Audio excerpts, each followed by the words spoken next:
There are three things in this world that can push a truly reasonable man to the brink of madness.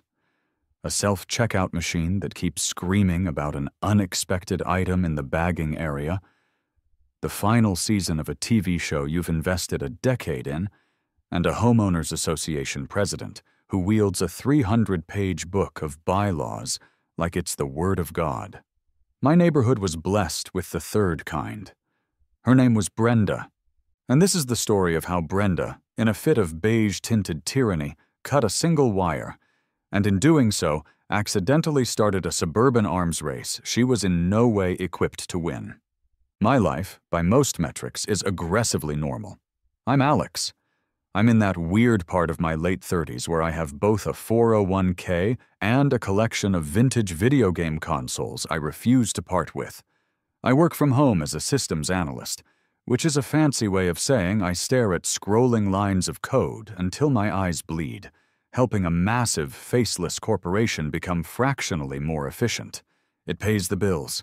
It's soul-crushingly dull, but I have a secret. Tucked away in my garage, behind the lawnmower and the recycling bins, is a second life. A life of roaring crowds, sticky floors, and the glorious, chest-thumping power of a perfectly balanced sound system.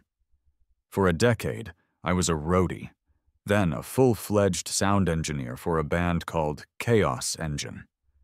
You probably haven't heard of them, but for a glorious 6 months in 1998, we were the fourth best grunge revival band in the greater Seattle area. I've wrangled miles of cable, mic'd up drum kits for rock gods with more hair than sense, and once, in Cleveland, I accidentally plugged the wrong thing into the wrong thing and blew the power for 3 city blocks. It was the proudest moment of my life. Now I live on Maple Creek Court. There are no rock gods here, there are just Daves. My cul-de-sac is a perfect circle of suburban tranquility, a place where the biggest conflict is usually whose turn it is to host the book club. Every house is a slight variation of the one next to it, distinguished only by the approved palette of earth tones. We have Dave, the grill master next door, a man who treats brisket with the reverence of a holy relic, and speaks of smoke rings in hushed, poetic tones. There's Sarah, 2 doors down, an organizational dynamo who laminates her grocery lists and plans our annual block party with the logistical precision of the D-Day invasion. And there's old Mr. Henderson across the street, a man of few words and a single, powerful gesture, a slow, deliberate thumbs up that serves as his seal of approval for everything from a well-mowed lawn to a child successfully learning to ride a bike. It was a good life, a quiet life. We were a community, bound by mortgages and the shared terror of crabgrass. But every paradise has its serpent, and ours was Brenda. Brenda wasn't just the HOA president. She was the self-appointed guardian of our collective mediocrity. She was a woman who had turned passive aggression into an Olympic sport. She didn't walk, she patrolled, a clipboard of violations perpetually clutched to her chest. Her emails were legendary, masterpieces of condescending cheerfulness that arrived in your inbox like a poison dart wrapped in a fluffy kitten sticker. Subject: a friendly chat about Flora. Hi, neighbors. Just a gentle reminder that according to Bylaw 27C, all decorative shrubbery must maintain a minimum distance of 18 inches from any public walkway. I noticed some of our beautiful azaleas are getting a little enthusiastic. Let's keep our paths clear and safe for everyone. Have a beige-tastic day. She once sent a violation notice because Dave's welcome mat, a gag gift that said, "Come back with a warrant," was deemed unwelcoming to the community aesthetic. She was the human embodiment of a beige paint swatch. Her power was absolute, her judgment final, and her primary source of joy seemed to be the meticulous enforcement of soul-crushing conformity. But for 1 day a year, we fought back. We had the Maple Creek Cul-de-sac Appaloosa. It was our annual Declaration of Independence, Dave would fire up his industrial-sized smoker, Sarah would deploy a labyrinth of folding tables and potluck dishes, and I got to be the sound guy again. My setup was modest, a far cry from the stadium rigs of my youth. It was a simple PA system. 2 speakers on stands, a small mixing board I'd had since college, and a microphone. It was community-funded, pieced together over years of bake sales.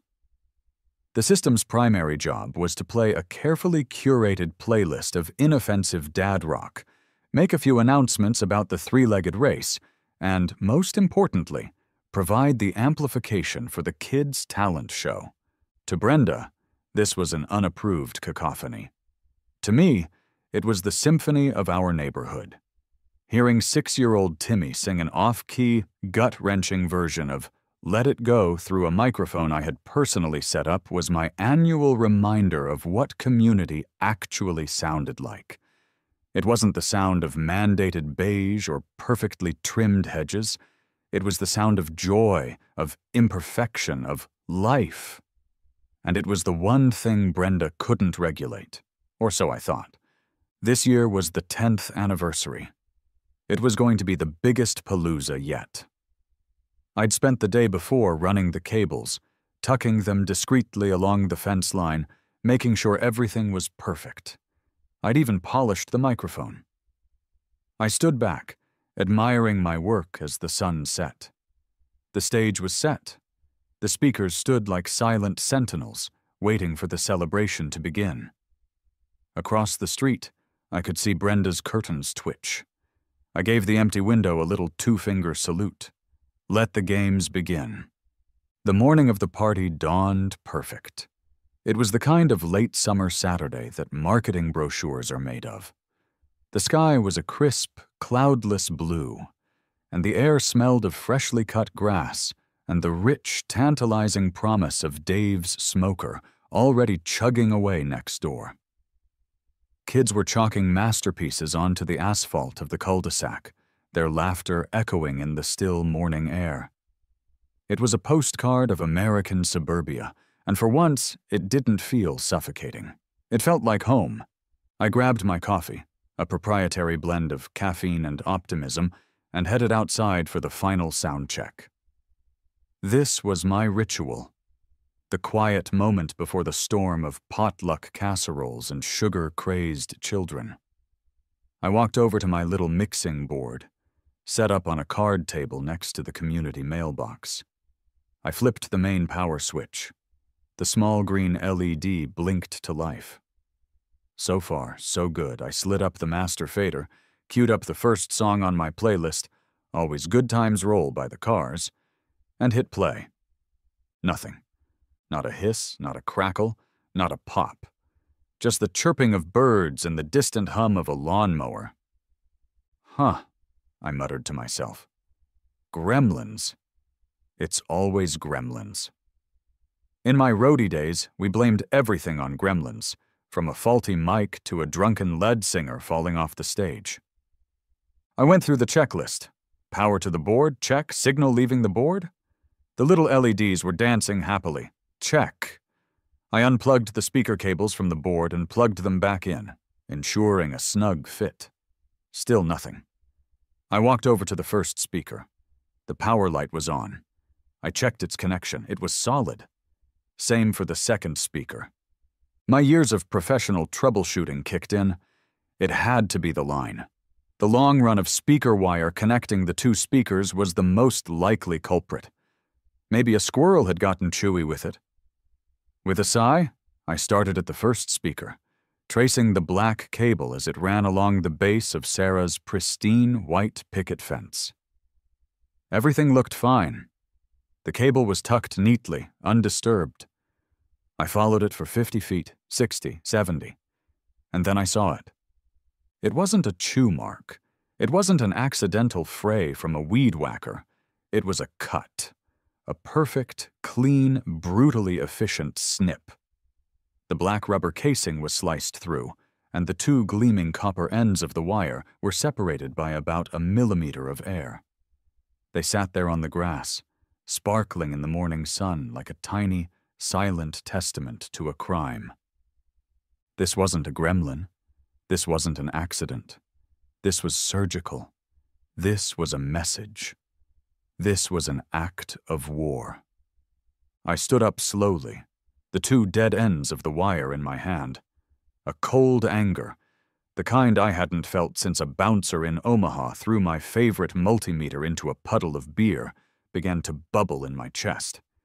My eyes scanned the cul-de-sac, and like a heat-seeking missile, they locked onto their target. Brenda's house.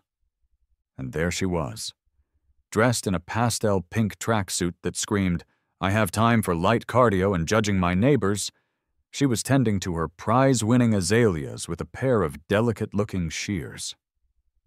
She looked up, saw me standing there, and a tiny, almost imperceptible smile touched the corners of her lips.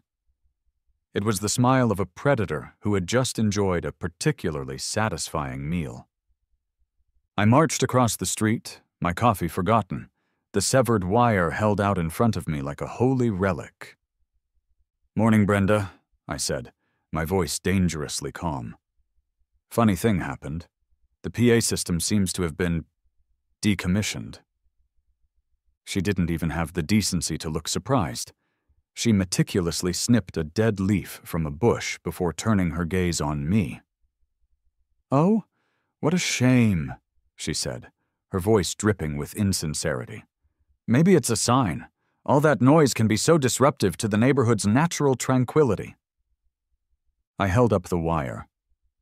"The only thing disruptive I see is this perfectly snipped cable.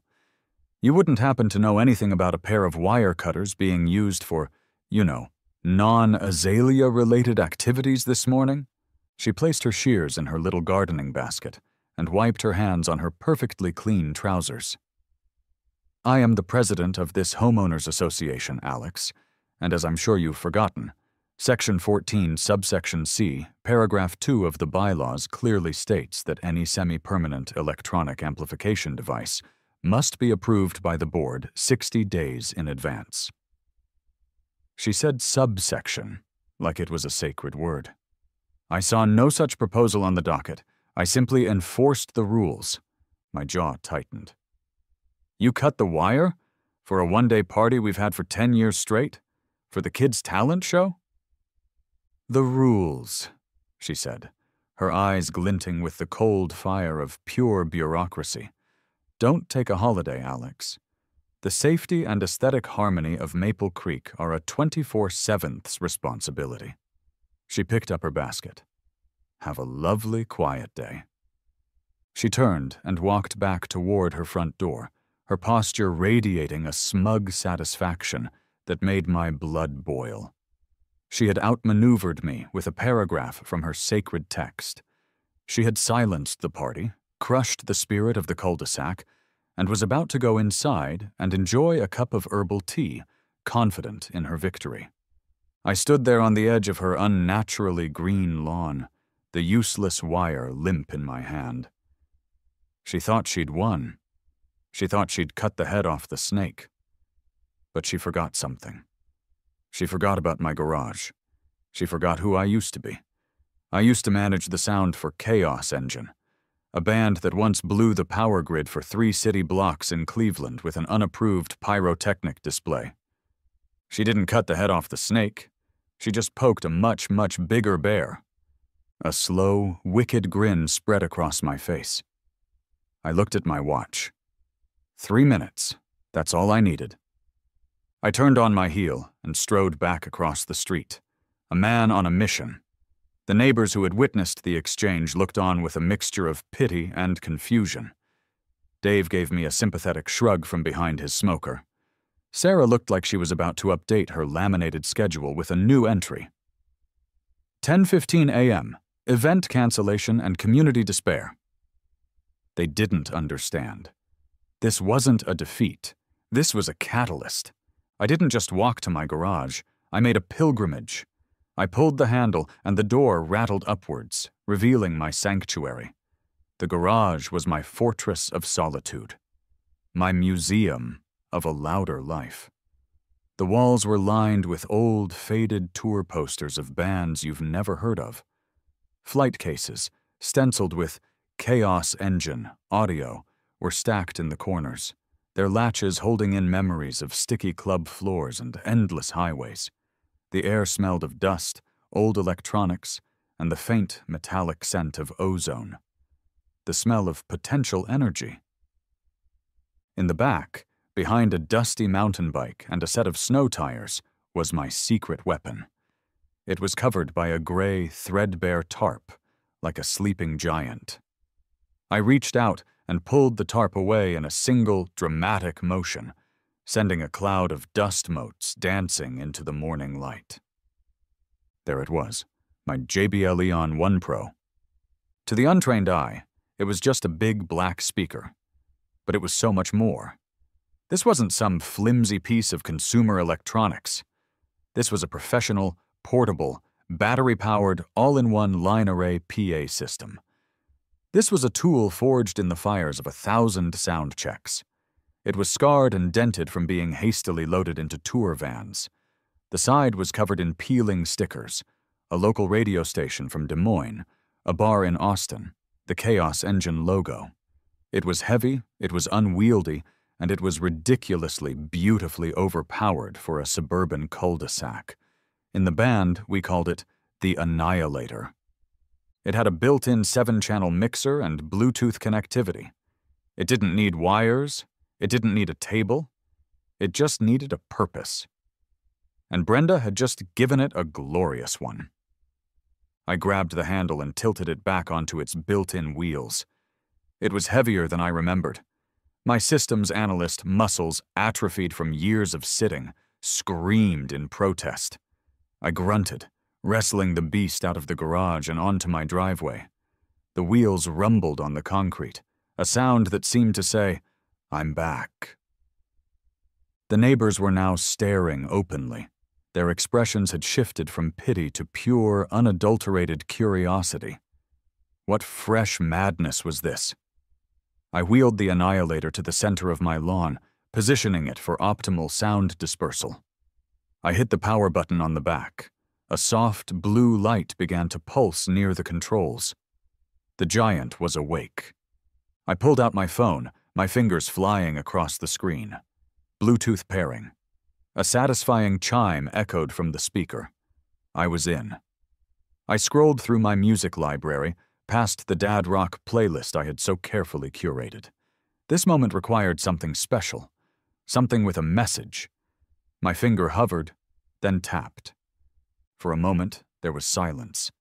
Then, a single, iconic drum beat cracked through the air. Bum, bum, bum, bum, bum, bum, bum, bum.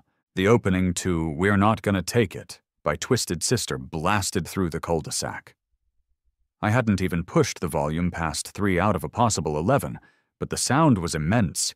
It was rich, deep, and utterly unapologetic. The bass line vibrated in my chest. Dee Snider's rebellious yell was a clarion call to the oppressed masses of Maple Creek Court. The effect was instantaneous. Kids dropped their chalk and started jumping up and down. Dave, spatula in hand, pumped a fist in the air, a huge grin splitting his face. Sarah's jaw was on the ground, but a slow smile was spreading across her lips. Mr. Henderson, watching from his porch, gave me the slowest, most majestic thumbs up I had ever received. It was a benediction. The party wasn't just back on, it had been upgraded. I let the first chorus play out, a triumphant anthem for our newly liberated territory. Then I lowered the music and unclipped the microphone that was nestled in a slot on the side of the speaker. I flicked it on. Testing, 1, 2. My voice boomed through the neighborhood, amplified and infused with a touch of professional-grade reverb. It sounded 10 times more authoritative than it had any right to. I paused, letting the sound hang in the air for a moment before delivering the coup de grace. I turned my head slightly, aiming my voice directly at the beige fortress across the street. "Can you hear me, Brenda?" The curtains on her front window, which had been still flew open. Her face appeared, contorted into a mask of pure, unadulterated rage. Her tranquil morning had been shattered by 80s hair metal. Her perfectly enforced bylaw had been rendered obsolete by superior technology. She looked like a supervillain who had just seen her doomsday device get unplugged. I gave her a cheerful little wave and turned back to my impromptu congregation. It appears we're experiencing some unforeseen technical difficulties with our primary sound system, I announced, my voice echoing with newfound power. But fear not! The 10th annual cul-de-sac Appaloosa will not be silenced. I cranked the volume back up. Rock and roll, people! Across the street, Brenda disappeared from the window. I saw her a moment later through the glass of her storm door, her face illuminated by the glow of her phone, her thumb jabbing furiously at the screen. Oh yes, the first police call had been made. Round 2 was about to begin. About 15 minutes later, just as the final defiant chords of "We Are the Champions" were fading out, a police cruiser rolled slowly and deliberately into our cul-de-sac. It moved with the kind of weary resignation that suggested this was not its first call involving a dispute over lawn gnomes or improperly sorted recycling. The music, which I had tastefully transitioned to some less aggressive Jimmy Buffett, was immediately paused. A hush fell over the partygoers. This was it, the official escalation. 2 officers emerged from the car. The first was young, with a fresh haircut and the earnest, slightly overwhelmed look of a rookie. His name tag read Miller. He was trying his best to maintain a stern, authoritative expression, but the corners of his mouth were twitching, betraying an unmistakable flicker of amusement. The second officer was his polar opposite. He was older, with a magnificent graying mustache that seemed to contain the wisdom of 1,000 petty suburban disputes. His name was Schmidt, and his face was a stoic mask of pure, unadulterated, "I'm too old for this." They ambled over, their boots crunching on the asphalt, and stopped halfway between my lawn and Brenda's, creating a sort of no-man's land. Schmidt surveyed the scene. The massive speaker, the crowd of neighbors pretending not to watch, and me, standing there with a microphone in my hand. He sighed, a deep, profound sound that spoke of canceled lunch breaks and existential despair. Before he could even speak, Brenda came power-walking out of her house, clipboard in hand. It was her Excalibur. "Officers, thank goodness you're here!" she exclaimed, her voice pitched to a level of shrill desperation.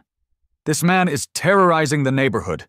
He has set up this noise machine. It's a public nuisance. He's doing it to harass me." Schmidt turned his head slowly to look at her, his expression unchanging. "Ma'am, we got a call about a noise disturbance." "It's more than a disturbance. It's an assault, an acoustic assault." I decided it was time for my rebuttal. I took a casual step forward, placing myself in the officer's line of sight. "With all due respect, officers," I began, using my calmest, most reasonable person voice. "It's 1 p.m. on a Saturday. We're having our 10th annual neighborhood block party. The noise machine, as she calls it, is currently on standby, but a moment ago it was playing Margaritaville. If that's terror, lock me up and throw away the key." Officer Miller coughed, a sound suspiciously like a stifled laugh. Schmidt shot him a look that could curdle milk. Brenda was undeterred. "He's doing it to spite me. I informed him that his previous illegal sound system was in violation of HOA bylaw 14C, and he immediately wheeled this monstrosity out to circumnavigate the rules." Schmidt's eyes narrowed slightly. He looked at me, then back at Brenda. "Ma'am," he said, his voice flat, "did you cut his speaker wire?" Brenda froze. It was a direct hit. She sputtered for a moment, her carefully constructed victim narrative crumbling around her. I was enforcing the rules. That's destruction of Of HOA unapproved property. He left me no choice. So you did cut it, Schmidt stated, not as a question, but as a fact. He then turned his full attention to me. And you, sir, decided to respond by setting up what appears to be the main speaker from a Metallica concert on your front lawn. It's battery-powered and technically portable, I offered helpfully. And for the record, my property was willfully destroyed. I was just trying to save the kids' talent show. I gestured to a group of kids who were now looking on with wide, dramatic eyes. One of them clutched a ukulele.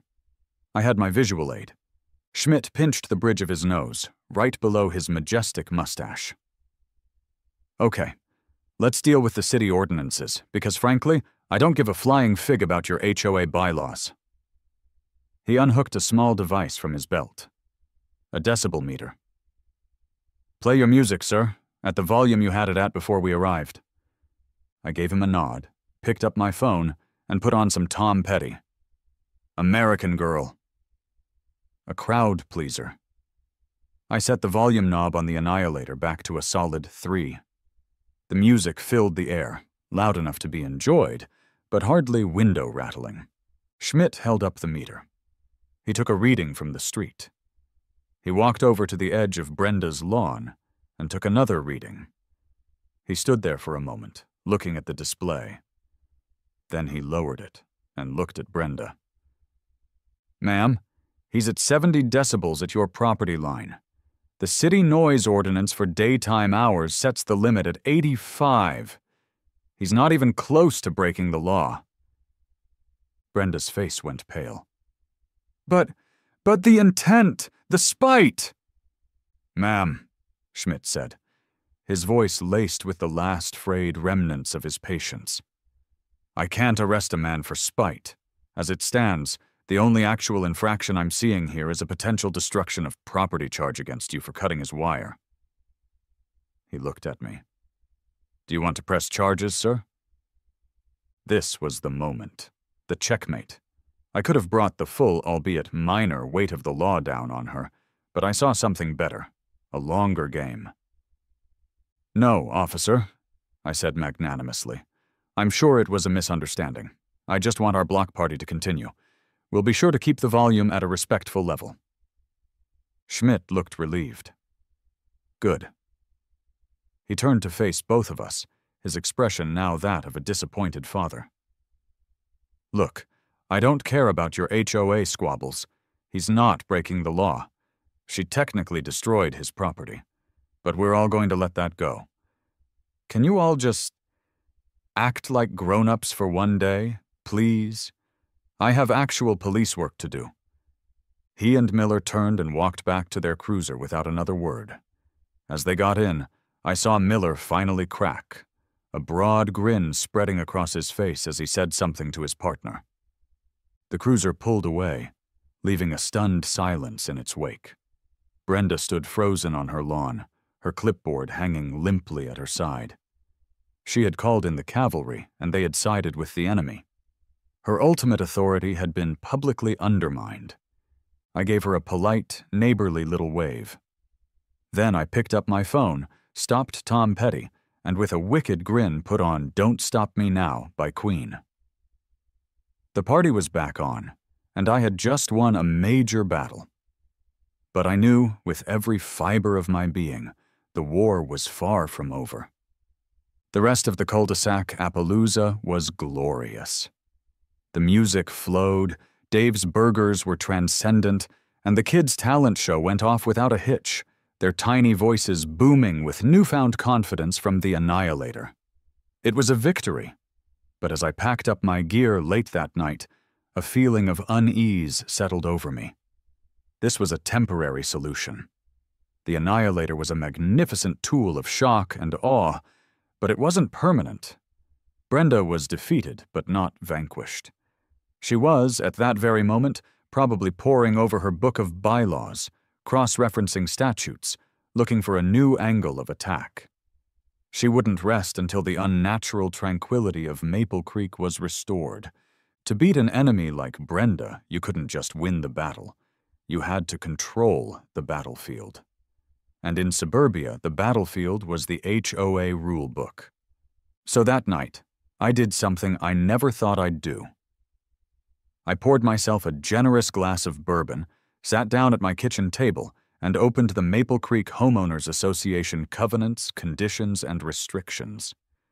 It was a 300-page document of pure evil, a literary black hole where joy and spontaneity went to die.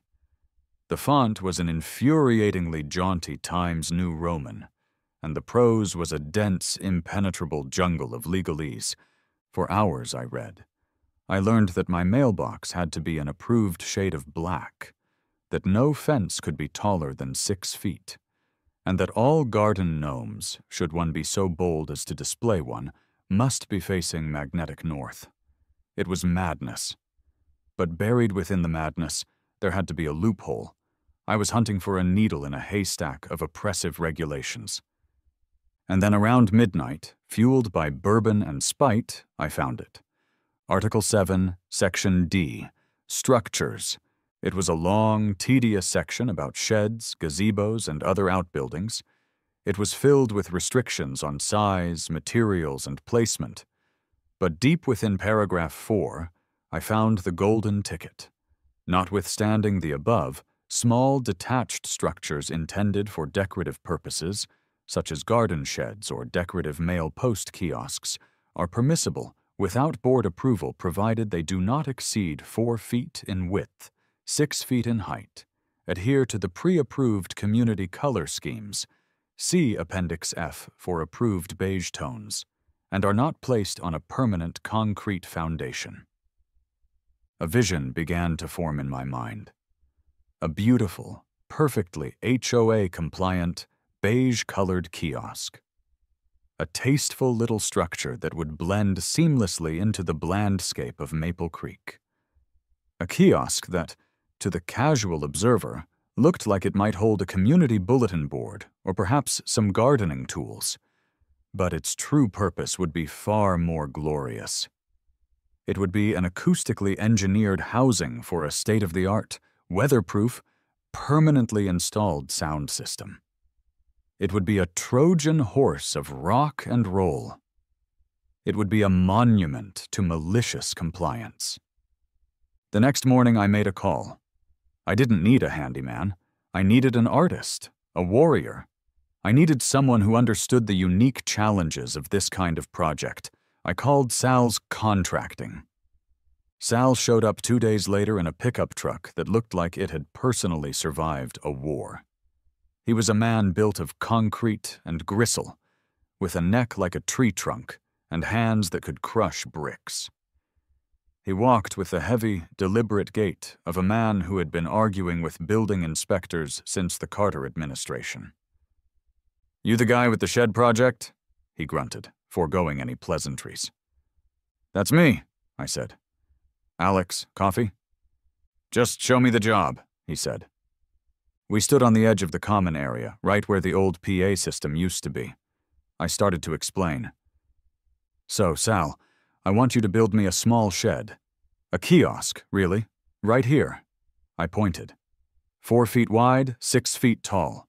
No concrete slab. But it needs to be special. Sal crossed his massive arms, his expression a mixture of boredom and suspicion. "Special how?" "Well, I need the front face of it to be acoustically transparent. Maybe a fabric panel over a reinforced frame. But the back and sides need to be heavily sound-dampened. Double-paned walls, maybe some rock wool insulation. I also need a hidden weatherproof conduit run from my house for power and signal. And the most important part, it absolutely must be painted subtle taupe." Sal stared at me for a long, silent moment, his brow furrowed. "A soundproof shed? What for? You hiding a body in there?" I grinned. "Worse, I'm fighting an HOA." Sal's entire demeanor changed. The boredom vanished, replaced by a flicker of something I could only describe as pure, unholy glee. A slow, wide grin spread across his face, revealing a lifetime of coffee-stained teeth. He looked from me to Brenda's house, and back again. He understood. He got it completely. "An HOA," he said, the words rolling off his tongue like a benediction. He clapped a hand on my shoulder that nearly sent me to my knees. "Say no more, kid. I've been fighting these pencil-pushing tyrants my whole career. They wanted me to get a permit to repaint a client's trim the same damn color. We're not just going to build you a kiosk. We're going to build you a masterpiece." He pulled a crumpled notebook and a pencil from his pocket. "Let's talk about directional speaker mounts and resonant frequencies," he said, his eyes twinkling with the light of a man who had just found his life's true calling. "We're going to make this thing so compliant it'll make her eye twitch." My co-conspirator had arrived. Project Malicious Compliance was officially underway. The following Monday, a gleaming white van with "Sal's Contracting, we build it right the first time" emblazoned on the side pulled into the cul-de-sac. Two of Sal's guys, a lanky young man named Marco and a burly, bearded fellow who only responded to "Tiny," emerged and began unloading lumber and tools. They worked with a quiet, efficient professionalism that was almost beautiful to watch. They had permits taped visibly to a signpost, they laid down tarps to protect the grass, and they worked only between the HOA-approved hours of 9 a.m. and 5 p.m. on the dot. It was a textbook operation, and it drove Brenda insane. On the first day, she tried her most trusted tactic: bureaucratic intimidation. A pristine white sedan from the city's code enforcement office arrived around noon. A tired-looking man in a polo shirt got out, clipboard in hand. Brenda was right behind him, pointing and gesticulating, her face a mask of righteous indignation. Sal, who had conveniently shown up to supervise, intercepted them. "Morning, Frank," he said with a familiar nod. "Sal," the inspector sighed. "Let me guess. The lady with the beige house called about an unpermitted structure." "The very same," Sal grinned. "Got the plans and the permit right here. All signed and sealed." He handed over the paperwork. Frank the inspector glanced at it for about 5 seconds. He looked at the perfectly stacked lumber. He looked at the tidy worksite. He looked at Brenda's twitching face. He stamped the permit with a heavy, final-sounding thunk. "Looks good to me, Sal. Keep up the good work." He turned to Brenda. "Everything is in order here, ma'am. Have a nice day." He got back in his car and drove off, leaving Brenda standing on the sidewalk, utterly powerless. Her next move was to try and turn the neighborhood against me. She went door to door with her clipboard, attempting to rally support against the unsightly construction. It backfired spectacularly. At noon, Dave the grill master emerged from his house carrying a platter of what he called spite burgers for the crew. An hour later, Sarah came out with a pitcher of lemonade of justice. By the end of the day, Mr. Henderson had given the structure in progress 2 separate, enthusiastic thumbs-ups. The community had chosen its side. Frustrated, Brenda resorted to petty sabotage. On Wednesday morning, we discovered the worksite was soaked. She had accidentally reprogrammed her sprinkler system, and a single, rogue sprinkler head had been dousing the area all night. When Sal's crew arrived, they just looked at the muddy ground, looked at Brenda's house, and without a word, Marco went back to the van and retrieved a massive, heavy-duty tarp. They erected a makeshift canopy over the site and continued their work as if nothing had happened. They'd clearly dealt with sprinkler-wielding maniacs before. Her final, desperate gambit was another call to the police. This time, she claimed the construction noise was a form of targeted harassment. To my immense satisfaction, the same cruiser pulled up, and Officer Schmidt emerged, his magnificent mustache seeming to droop with the weight of his irritation. "Ma'am," he said, not even trying to hide his annoyance, "it is 2:00 in the afternoon. They are a licensed and permitted construction crew. They are allowed to make noise." "But it's the intent, officer!" she shrieked. It's malicious hammering." Schmidt stared at her for a long, hard moment. "Brenda," he said, using her first name for the first time, a clear sign that all professional courtesy had evaporated. "This is the third time you have called us for a non-emergency related to this address in less than a week. If you call again, for any reason short of an actual fire or a felony in progress, I will be forced to issue you a citation for misuse of the 911 system. Do you understand me?" The threat hung in the air, heavy and undeniable. Brenda's mouth opened and closed, but no sound came out. She had exhausted all her options.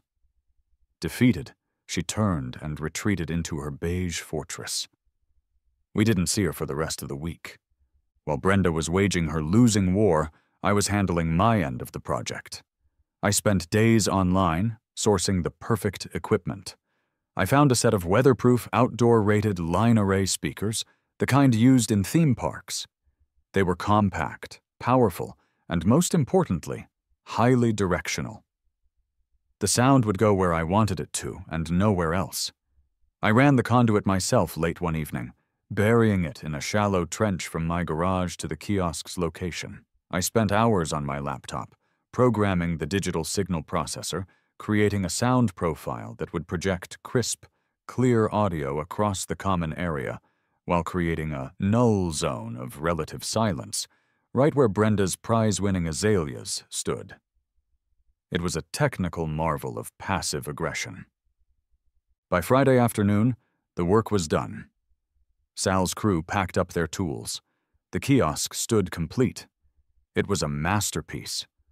6 feet tall, 4 feet wide, and painted a shade of beige so profoundly boring it was almost artistic. It looked like the most inoffensive object on the planet. But I knew the truth. It wasn't a kiosk. It was a speaker cabinet. It was an amplifier. It was a symphony of spite waiting for its conductor. Sal clapped me on the back. "She's all yours, kid," he said, a proud smile on his face. "Let me know when the first concert is. I'm bringing the whole family." The moment had arrived. That Saturday morning, exactly 1 week after the infamous snipsident, I sent a mass email to the neighborhood. I even BCC'd Brenda just to be sure she was aware. Subject: Grand unveiling of the Maple Creek Community Message Kiosk. Hello neighbors, please join me this morning at 11 a.m. for the official dedication and launch of our new, fully HOA-compliant community message kiosk. Let's synergize our community's acoustic outreach for a more harmonious future. Light refreshments will be served. The corporate buzzwords were the chef's kiss. By 10:55 a.m., most of the cul-de-sac had gathered. There was a palpable buzz of anticipation in the air. Dave stood by with a tray of mini quiches. Sarah had a ribbon and a comically oversized pair of scissors. The kiosk stood there, inert and beige, a monument to bureaucratic loopholes. Across the street, Brenda's front door was closed, but I could feel her eyes on us, peering through the blinds, watching. I stood before the small crowd, clearing my throat dramatically. "Friends, neighbors, fellow residents of Maple Creek," I began, channeling the energy of a tech CEO unveiling a new smartphone. For too long, our community has been hampered by outdated communication technology. We have been bound by wires and temporary solutions. I paused for effect. But no more. Thanks to a careful collaborative reading of our community guidelines and the hard work of Sal's crew, we now have a permanent, fully compliant hub for all our neighborhood audio needs. Sarah beamed and held up the ribbon in front of the kiosk. I took the giant scissors, and with a flourish, I snipped it in half. The crowd applauded politely. "And now," I said, pulling out my phone, "for the inaugural demonstration." Brenda's blinds twitched violently. This was it. She was expecting AC/DC. She was expecting Twisted Sister. She was expecting a declaration of sonic war. I smiled, tapped my phone screen, and pressed play. A voice emanated from the kiosk. It was a smooth, deep, professional voiceover, the kind of voice that narrates nature documentaries. And it wasn't shouting. It was speaking at a perfectly reasonable, conversational volume. Article 7, Section D, Paragraph 4, the voice began, its tone crisp and clear. Notwithstanding the above, small detached structures intended for decorative purposes, such as garden sheds or decorative mail post kiosks, are permissible without board approval provided they do not exceed 4 feet in width, 6 feet in height. I had hired a voice actor on the internet for $50 to read the exact HOA bylaw that permitted the kiosk's existence, and I had set it on a continuous loop. The sheer, unadulterated pettiness of it all hung in the air. It was a weaponized technicality. It was so perfectly, beautifully legal that there was nothing she could do. The neighbors started to chuckle, then laugh, the realization dawning on them. It wasn't loud, it wasn't obnoxious, it was just correct. Annoyingly, unimpeachably correct. And it was too much for Brenda. Her front door flew open. She stormed across the street, her face a thundercloud of crimson rage. The carefully constructed dam of her composure finally broke. "You!" she shrieked, pointing a trembling finger at me. "You think you're so clever. This is harassment. This is a mockery of the rules. I work tirelessly to maintain the standards of this community, to protect our property values. And you mock me with this beige box of blasphemy." She had finally revealed her true self. It was never about the noise or the rules. It was about control. It was about her power, and we had just made a complete joke of it.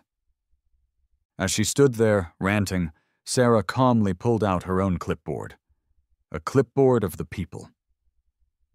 "I think it's time we held a special election for a new HOA president," she said calmly, and began passing around a petition. Defeated, humiliated, and utterly alone, Brenda stared at the neighbors who were now eagerly signing their names. The fight went out of her. She deflated, her rage replaced by a stunned silence. She turned without another word, walked back to her house, and closed the door. The moment it clicked shut, the crowd erupted in a spontaneous, joyous cheer. I stopped the bylaw loop, and with a tap of my phone switched the kiosk over to Celebration by Kool and the Gang. The sound was perfect, crystal clear in the common area, but at Brenda's property line, barely a whisper. My technical masterpiece was a success. An impromptu party started right then and there. And so, peace was restored to Maple Creek Court. Brenda was voted out in a landslide the following month. The new HOA president is Dave, and his only decree so far is that Taco Tuesdays are now strongly encouraged. My kiosk still stands, a testament of beige spite, a reminder that for every action there is an equal and opposite, and sometimes a ridiculously over-engineered reaction. The Cul-de-sac Appaloosa is now a monthly event, and the sound has never been better.